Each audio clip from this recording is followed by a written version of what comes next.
It's one of the most famous rules in all of Buddhism, right? Followers should avoid alcohol. But have you ever really stopped to ask why?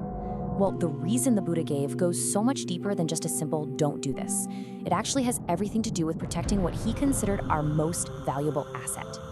You see, the common assumption is that the rule is all about the substance itself. But here's the thing. The Buddha wasn't really concerned with alcohol as a chemical. Not at all. He was deeply concerned with what it does to our mind. He saw it as a direct threat to the very foundation of everything he taught. So, to find the real answer here, we have to start by looking at the specific rule in Buddhist ethics. This is what's known as the Fifth Precept. Now, this rule is part of a set of 5 core guidelines called the Puncha Sila. And this is a really crucial point. They aren't rigid commandments handed down from on high.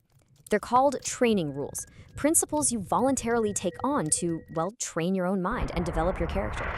Okay, so here's the precept itself. It's all about abstaining from intoxicants, but you have to pay really close attention to that final phrase, that are an opportunity for heedlessness. That single idea right there is the key to understanding this entire thing.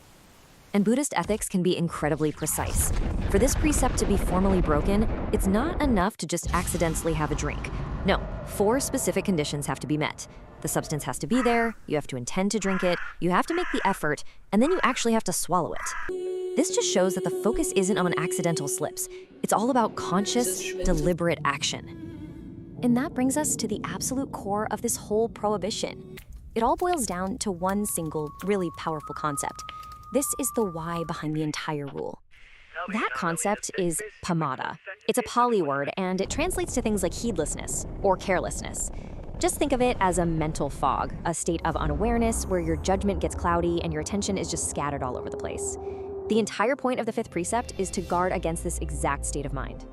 And the Buddha saw this as a life or death matter for the mind. Seriously.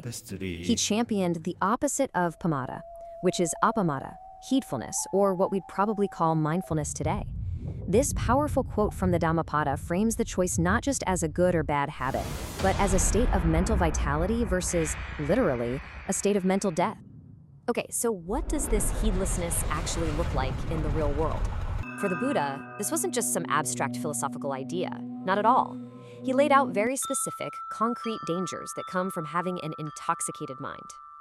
In a text called the Sigalovada Sutta, he lists these 6 clear dangers.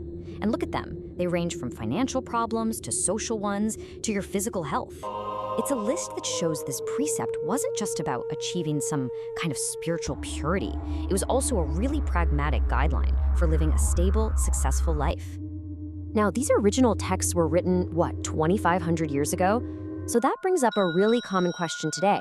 Was this rule just about the kinds of alcoholic drinks they had back then, or does it apply to all the modern recreational drugs we have now?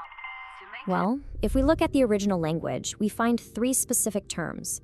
There's sura for distilled liquors, meraya for fermented drinks like wine and beer, and maja, which is kind of a general catch-all term. The focus was clearly on the common beverages that were available in that era. And what's really cool is you can actually see this debate play out in the history of the translations themselves. In the early 20th century, you had scholars like Rhys Davids translating the term simply as intoxicating liquors. But then by the late 20th century, you see translators like Maurice Walsh adding the word drugs. This suggests a bit of a modern reinterpretation, probably shaped by the concerns of our own time. So this brings us right back to that core principle. The objection was never about a specific chemical on a banned substance list. It was about anything that produces that state of pamada. Alcohol was just the #1 example in the Buddha's time. The real enemy is, and always has been, the heedlessness it creates. Of course, this leads us to another really important modern question. What if a substance has an intoxicating effect, but it's being used for medical reasons? What about that? Across pretty much all Buddhist traditions, there's a very clear line drawn based on intention. If a substance is prescribed by a doctor and you're using it for its intended healing purpose, it's generally considered okay. The problem comes in when it's used recreationally with the specific goal of inducing that state of carelessness. It's all about the why. Ultimately, you can think of the precepts as a tool to break a specific pattern of behavior. It's all about learning to confront reality head-on, rather than trying to escape it through some kind of substance-induced haze and avoiding attachment to that fleeting pleasure the escape might give you. So, in the end, the prohibition on alcohol isn't some rigid moral command. Not at all. It's a pragmatic, logical guideline designed to safeguard our most valuable asset, our capacity for awareness, for mindfulness, for seeing things just as they are. So I'll leave you with a final question to think about. If the real danger is pamada, that state of mental fog and carelessness, what are the intoxicants of our modern world? What things, beyond just substances, cause us to become heedless today?